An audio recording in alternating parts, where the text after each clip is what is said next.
Off the top at 5, the latest on a dangerous chase you saw first on 10, the driver barreling through a barricade outside Dolphin Stadium in Miami Gardens. That suspect eventually giving up and getting on the ground after losing control and slamming into a police SUV. That man's mother was on the phone with him the entire time and eventually got him to stop and surrender. But not before he slammed into that police vehicle, the officer inside firing his weapon. Local 10's Derek Shore is live in Miami Gardens now with the latest. Derek.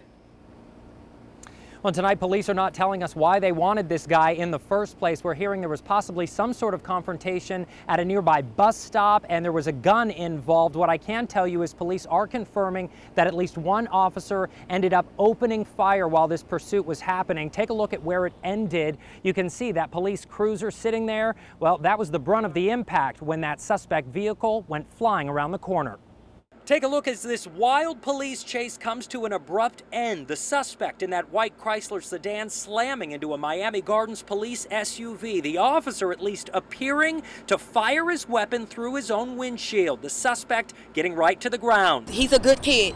I don't know what happened. I'm not trying to say he didn't do anything. I don't know what happened. My concern was my son is safe. The suspect's mother rushing to where it ended, but it started much earlier in the noon hour. Sky 10 was high above throughout, following the reckless driver's every move, coming close at times to hitting other drivers. Perhaps a sheer sign of his desperation when he slammed through construction barricades near the former Sun Life Stadium.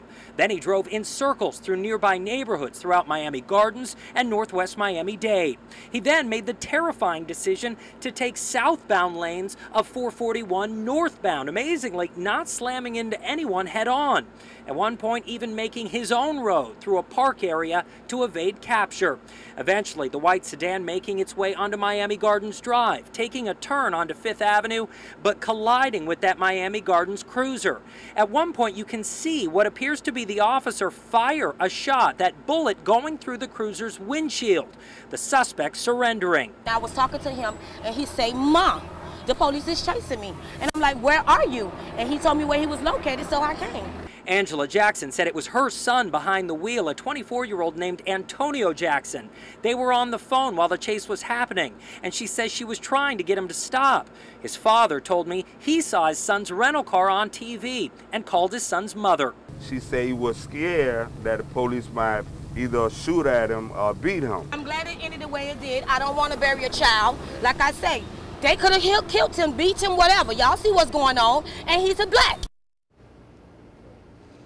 And tonight, you can see police are still investigating, including the use of force by that officer who opened fire. Tonight, the suspect's name has not been officially released by police, but as you heard, he was identified there by family. Why he was wanted in the first place, still unclear. I can tell you, no one has been reported injured in all of this, but Miami Gardens Drive near Northwest 2nd Avenue will be shut down for some time to come. We're live in Miami Gardens. Derek Shore, Local 10 News.